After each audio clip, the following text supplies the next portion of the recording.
15ஆம் தேதி தாய்மாமன் தங்க மோதிரம் திட்டத்தை தொடங்கி வைக்கிறார் முதல்வர் விஜய். 755 கோடி ரூபாய் ஒதுக்கீடு செய்து அரசாணை வெளியிட்டது தமிழ்நாடு அரசு.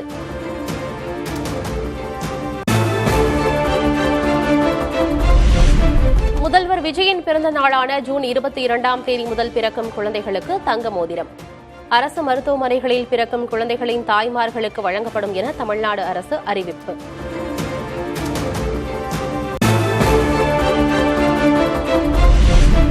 ஆளுநர் உரைக்கு நன்றி தெரிவிக்கும் தீர்மானம் மீதான விவாதத்திற்கு முதல்வர் விஜய் பதிலுரை.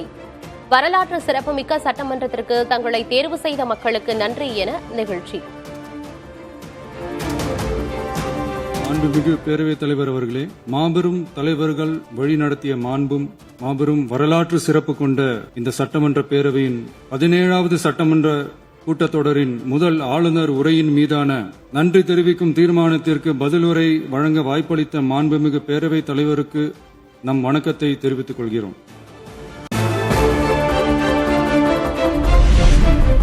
தங்கள் தயவால்தான் ஆட்சி நடப்பதாக திமுகவினர் பேசுவதாக முதல்வர் விஜய் விமர்சனம்.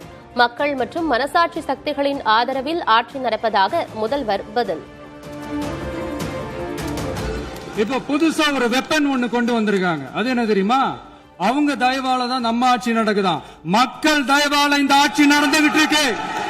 மனசாட்சி உள்ள சக்திகளோட ஆதரவால இந்த ஆட்சி நடந்துகிட்டு இருக்கு.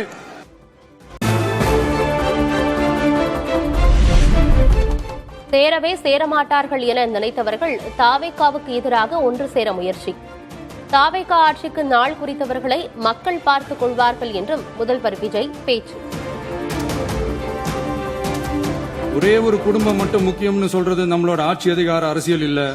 தமிழ்நாட்டில் இருக்கிற ஒவ்வொரு குடும்பமும் முக்கியம்னு சொல்றது தான் நம்ம அரசியல். அதனாலதான் நமக்கு எதிரா யாரோ சேரவே மாட்டாங்கன்னு நினைச்சவங்க எல்லாம் ஒன்னா சேர்றாங்க. நம்ம ஆட்சிக்கு டேட்டு குறிக்கிறாங்க.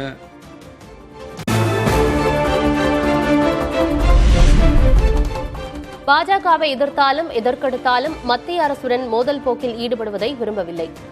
மத்தியில் கூட்டாட்சி, மாநிலத்தில் சுயாட்சி என்ற கொள்கையில் உறுதியாக உள்ளதாகவும் முதல்வர் விஜய் பேச்சு. நாம ஒன்றியத்தில் கூட்டுறவு கூட்டாட்சி, மாநிலத்தில் சுயாட்சி என்ற கொள்கையை கொண்டவங்க தான் ஏற்கனவே அறிவிச்சிருக்கிறோம். தற்போதைய ஒன்றிய அரசு சார்ந்த கட்சியுடன் அரசியலில் கொள்கை அளவில் நேர் எதிராக நிக்கிறவங்க தான் நாம. அதே சமயத்தில் எதுக்கெடுத்தாலும் கண்ணை மூடிக்கிட்டு ஒன்றிய அரசோட மோதல் போக்கை விரும்புறவங்க நாம இல்ல. நமக்கு எப்பவுமே தமிழகத்தின் வளர்ச்சி மட்டும்தான் முக்கியம்.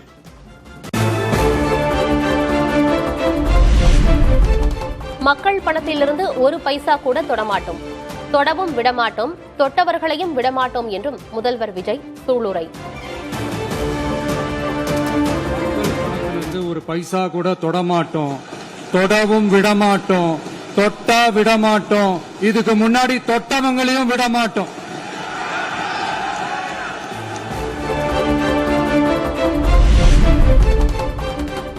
காவல்துறையை கையில் வைத்திருந்தவர்கள் தொடக்கத்திலேயே போதைப் பொருளை ஏன் தடுக்கவில்லை என முதல்வர் விஜய் கேள்வி.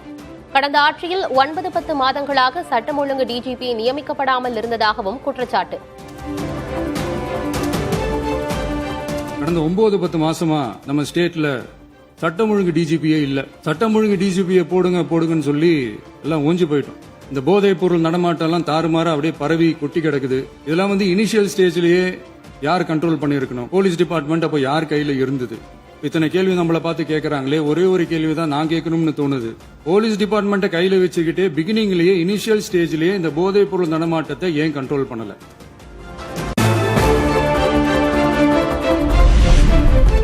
சட்டம் ஒழுங்கு சரியாக இருக்க வைப்போம். போதைப் பொருள் பயன்பாட்டை முற்றிலுமாக ஒழிக்க நடவடிக்கை எடுக்கப்படும் என்று முதல்வர் விஜய் உறுதி. சட்டம் ஒழுங்கு சரியா இருக்கணும் அப்படின்றதுல எங்களுக்கு மாற்று கருத்தே கிடையாது. கண்டிப்பா லா அண்ட் ஆர்டர் கரெக்டா இருக்கணும், கரெக்டா இருக்க வைப்போம். அதே மாதிரி இந்த போதைப் பொருள் நடமாட்டம் அதை கண்ட்ரோல் பண்றதுக்கும் நம்ம அரசு கடுமையான நடவடிக்கைகள் எடுத்துக்கிட்டு இருக்கிறோம். அதையும் கண்டினியூ பண்ணி எடுப்போம்.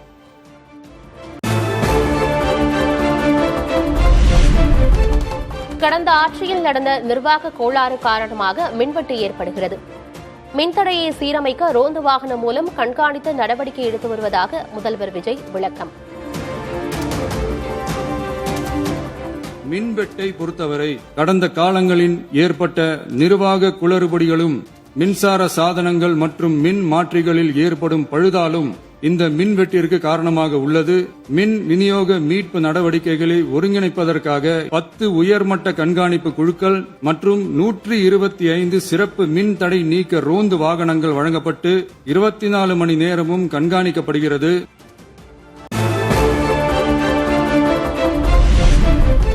கட்சி நிதி என்ற பெயரில் டாஸ்மாகில் கொள்ளையடிக்கப்பட்டுள்ளதாக முதல்வர் விஜய் கடும் குற்றச்சாட்டு.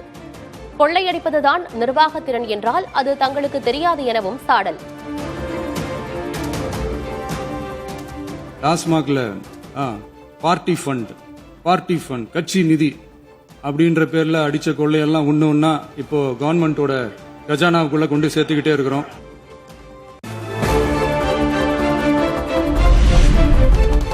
டாஸ்மாக் விவகாரத்தில் முதல்வர் விஜய் முன்வைத்த குற்றச்சாட்டுக்கு திமுகவினர் எதிர்ப்பு. பதிலுக்கு தாவேகாவினரும் எதிர்ப்பு தெரிவித்ததால் சட்டமன்றத்தில் கடும் அமளி. பார்ட்டி ஃபண்ட் கட்சி நிதி அப்படின்ற பேர்ல அடிச்ச கொள்ளையெல்லாம் ஒண்ணா இப்போ கவர்மெண்டோட கஜானாவுக்குள்ள கொண்டு சேர்த்துக்கிட்டே இருக்கிறோம்.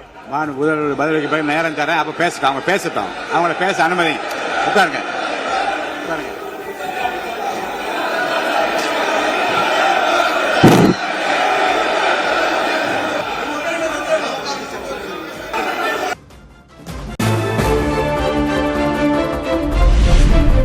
ஆதாரமின்றி கட்சி நிதி என கூறும் முதல்வர் தைரியம் இருந்தால் எந்த கட்சி நிதி என கூறட்டும். ஆதாரத்துடன் குற்றஞ்சாட்டினால் எங்களை நிரூபிக்க தயாராக இருக்கிறோம் என்றும் எதிர்க்கட்சித் தலைவர் உதயநிதி பேச்சு. முதலமைச்சர் அவர்கள் பேசும்போது நாங்களும் அமைதியாக கேட்டுட்டு தான் இருந்தோம். ஆனா சில கருத்துக்கள் அவர் பேசும்போது அதை நாங்கள் அனுமதிக்க முடியாது. ஆதாரத்தோடு ஏதாவது பேசணும்னா குற்றச்சாட்டுகள் சொல்லும் போது ஆதாரத்தோடு சொன்னீங்கன்னா அதை நாங்க வந்து ப்ரூவ் பண்றதுக்கு தயாராக இருக்கு.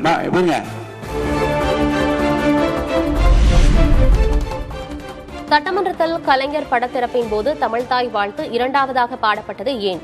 2021ஆம் ஆண்டு திமுக ஆட்சியில் நடந்த விழாவை குறிப்பிட்டு முதல்வர் விஜய் விமர்சனம். 2021 ஆகஸ்ட் 2 ஞாபகம் இருக்கா? நம்ம முன்னாள் முதலமைச்சர் கருணாநிதி அவர்களோட கலைஞர் அவர்களுடைய கலைஞர் அவர்களுடைய புகைப்படத்தை மாண்புமிகு குடியரசுத் தலைவர் திறந்து வைக்கிற ஒரு ஃபங்க்ஷன். அவர் இருந்த இதே சபையில தமிழ 2வது இடத்துக்கு தள்ளினது யாருன்னு ஞாபகம் இருக்கா? அது மட்டும் இல்ல, அந்த தேசிய கீதத்தை நாட்டுப்பண் நேஷனல் ஆந்தம்னு சொல்லி அதே ஃபங்க்ஷன்ல கடைசியா ஃபங்க்ஷன் முடியும் போது செகண்ட் டைம் தேசிய கீதம் பாடினதும் ஞாபகம் இருக்கா?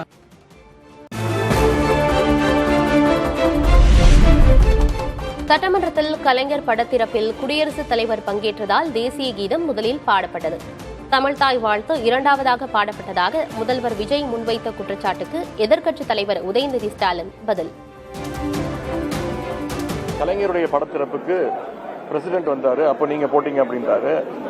முதலமைச்சருக்கு இந்த புரோட்டோகால் கூட தெரியாம இருக்கு, ரொம்ப வருத்தத்திற்குரிய ஒரு விஷயம். பிரசிடென்ட்டுக்கு ஒரு புரோட்டோகால் இருக்கு, அந்த புரோட்டோகால் படி தான் அன்றைக்கு அந்த தேசிய கீதம் அன்னைக்கு பாடப்பட்டது.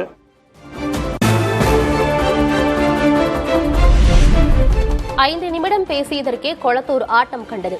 திமுக தலைவர் ஸ்டாலின் தோல்வி பற்றி சட்டமன்றத்தில் மறைமுகமாக பேசிய முதல்வர் விஜய். 5 நிமிஷம் பேசினதுக்கே கொளத்தூர் இந்த ஆட்டம் அடிச்சு பேசுனா அப்புறம் என்ன பண்றது? சட்டமன்றத்தில் குட்டி கதை கூறி விமர்சித்த முதல்வர். சிறுவனின் அப்பாவை காணவில்லை என பெரியவர் தேடியதாக கதை கூறிய விஜய். எனக்கு ஒரு குட்டி கதை ஒண்ணு ஞாபகம் வருது, சொல்லாமா? ஊர்ல ஒரு பெரியவர் வெயில் ரொம்ப ஜாஸ்தியா இருக்குன்னு சொல்லிட்டு கண்ணுக்கு மேல கை வச்சுக்கிட்டு இப்படி சுத்தி முத்தி தேடிக்கிட்டு இருந்தாராம். அப்ப கூட இருந்த ஒரு சின்ன பையன் என்ன தேடுறீங்க அப்படின்னு கேட்டானா. அதுக்கு அந்த பெரியவர் சொன்னாரா, அது ஒண்ணு இல்ல தம்பி, உங்க அப்பா இங்கதான் இருப்பாருன்னு சொன்னாங்க, அதான் தேடிக்கிட்டு இருக்கேன், எங்க உங்க அப்பாவையா காணோம்?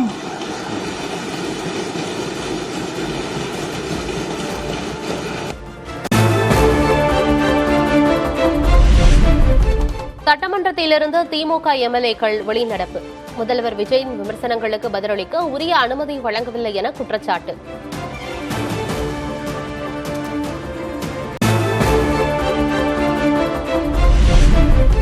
கூட்டணி பேச்சுவார்த்தை முடிந்ததும் திமுக தலைவர் ஸ்டாலின் செய்த செய்கையை சட்டமன்றத்தில் செய்து காட்டிய முதல்வர் விஜய்.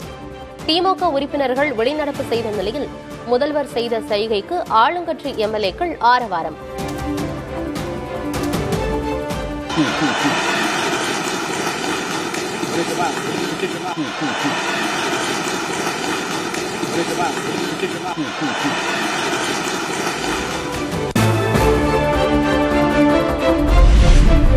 சினிமா பாணியில் முதல்வர் விஜயின் உரை உள்ளதாக எதிர்க்கட்சித் தலைவர் உதயநிதி சாடல்.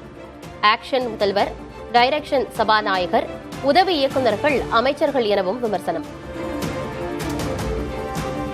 ஷூட்டிங் ஸ்பாட்டுக்கு ஒருத்தர் வந்தா எப்படி இருப்பாரோ, டயலாக ஃபுல்லா மகப் பண்ணிட்டு வந்து எப்படி பேசி நடிச்சு போவாரோ, அது மாதிரி இன்னைக்கு முதலமைச்சருடைய இந்த உரை அமைஞ்சிருக்கு. நடிக்க ஆரம்பிச்சிட்டாரு. இங்கேயும் இப்போ செய்கையெல்லாம் கொஞ்சம் நடிச்சுக்காரு. ஆக்ஷன்லாம் இன்னும் ஸ்பீக்கர் வந்து ஆக்ஷன் கட்டு அதெல்லாம் இனிமேல் சொல்லுவாருன்னு நினைக்கிறேன். ஒன் மோர்லாம் போவாங்கன்னு நினைக்கிறேன். இனிமேல் ஸ்பீக்கர் அனுமதி வாங்கி ஆக்ஷன் பண்ணலாமான்னு கேட்கிறாரு.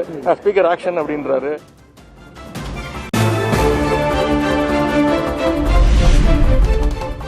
ரீல்ஸை மனதில் வைத்தே முதல்வர் விஜய்க்கு ஸ்கிரிப்ட் தரப்படுகிறது. ஆடியோ ட்ரெய்லர் லான்ச் போல பேசியுள்ளார் முதல்வர் விஜய் என்றும் எதிர்க்கட்சித் தலைவர் உதயநிதி சாடல். Audio launch function, trailer launch ஃபங்க்ஷன்லாம் இதுதான் அவருடைய பாணி. அதுதான் இங்கேயும் அவர் கடைப்பிடிக்கிறாரு. அதான் இது வந்து முழுக்க அவங்க வந்து இந்த சோசியல் மீடியாவில் ட்ரெண்ட் ஆகணும்னு, ரீல்ஸாக போகணும்னு. இன்னைக்கு முதலமைச்சரோட பேச்சை நீங்கள் எடுத்து பார்த்தீங்கன்னா கிட்டத்தட்ட ஒரு அரை மணி நேரம் பேசியிருக்காருன்னா அதில் ஒரு 10 ரீல் தேரும். அது வந்து பிளான் பண்ணி தான் பண்ணுறாங்க. இது ஃபுல்லாக ஸ்கிரிப்டடாக தான் இருக்கு.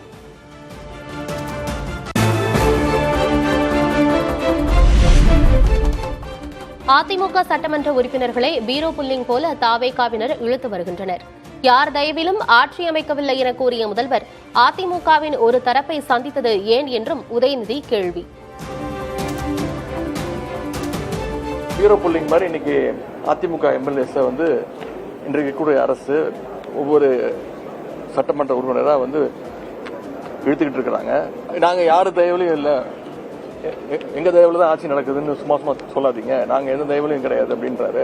அப்படி இல்லைன்னா ஏன் வந்து ஆட்சி அமைஞ்சோடனே போய் அண்ணா திராவிட முன்னேற்ற கழகத்துடைய ஒரு பிரிவை மட்டும் பாட்டாரு.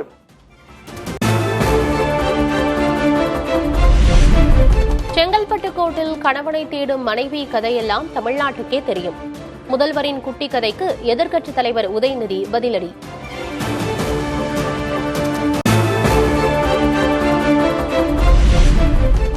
கட்சி நிதி பற்றி பேசியவுடன் திமுக உறுப்பினர்கள் வெளிநடப்பு செய்துவிட்டனர். சட்டமன்ற வளாகத்தில் செய்தியாளர் சந்திப்பின் போது அமைச்சர் நிர்மல்குமார் பேச்சு.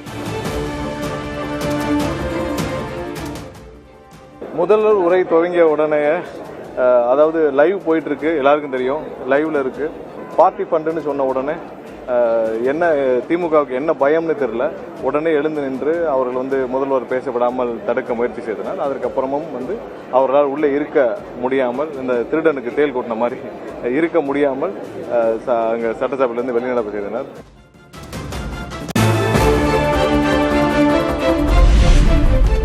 நிதிநிலை குறித்து வெள்ளை அறிக்கை வெளியிட்ட தாவேகா கட்சி நிதி குறித்து வெள்ளை அறிக்கை வெளியிடுமா? முதல்வர் விஜய்க்கு முன்னாள் அமைச்சர் சிவசங்கர் கேள்வி.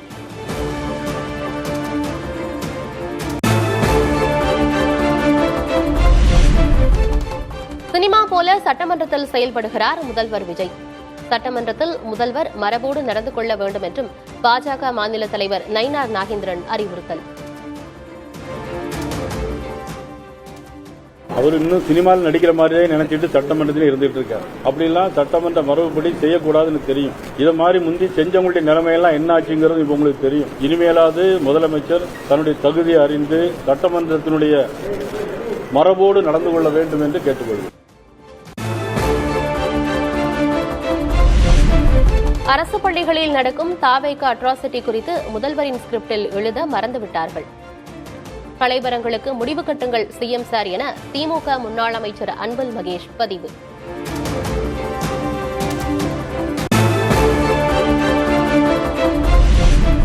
முதல்வரின் பதிலுரைக்கு பிறகு சட்டமன்றம் தேதி குறிப்பிடாமல் ஒத்திவைப்பு. சபாநாயகர் ஜே.சி.டி. பிரபாகர் அறிவிப்பு.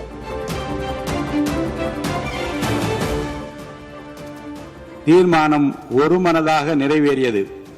பேரவை மீண்டும் கூடும் நாள் குறிப்பிடப்பெறாமல் ஒத்திவைக்கப்படுகிறது. வணக்கம்.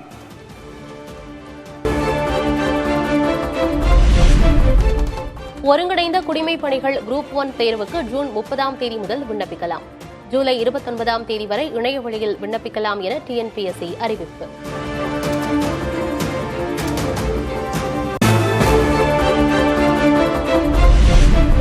தமிழ்நாடு முழுவதும் 18 இடங்களில் அமலாக்கத்துறை அதிகாரிகள் சோதனை. ஆசிரியர் தேர்வில் மோசடி நடந்ததாக கூறப்படும் விவகாரம் தொடர்பாக சோதனை.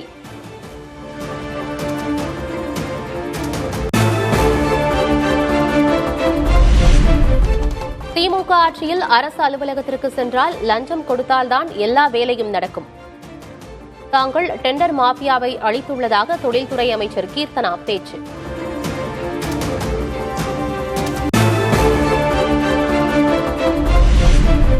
தொழில்துறை அமைச்சர் கீர்த்தனாவுக்கு திமுக முன்னாள் அமைச்சர் TRB ராஜா பதில். முதலீடுகளை சீர்குலைக்கும் ரீல்ஸ் கோஷ்டி அரசு இனியாவது ஆக்கப்பூர்வமாக செயல்பட வேண்டும் என வலியுறுத்தல்.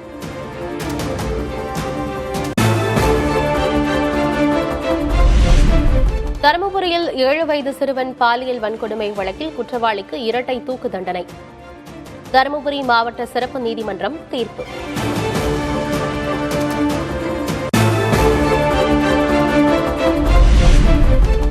கடலுக்கு சென்று காணாமல் போன கடலூரைச் சேர்ந்த 3 மீனவர்கள் பத்திரமாக மீட்பு. 3 பேரையும் கரைக்கு அழைத்து வந்த பழவேற்காடு மீனவர்கள்.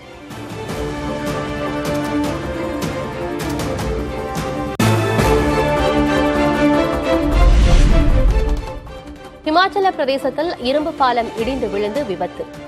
சுற்றுலா சீசனில் பாலம் இடிந்து விழுந்ததால் மக்கள் பாதிப்பு.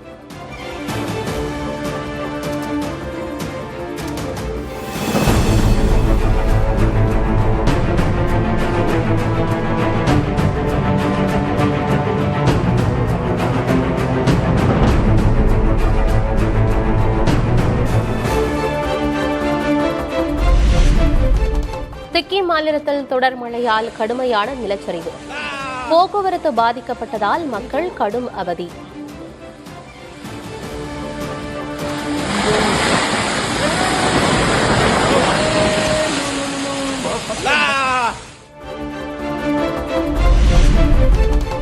டெல்லியில் பத்ம விருதுகளை வழங்கினார் குடியரசுத் தலைவர் முர்மு.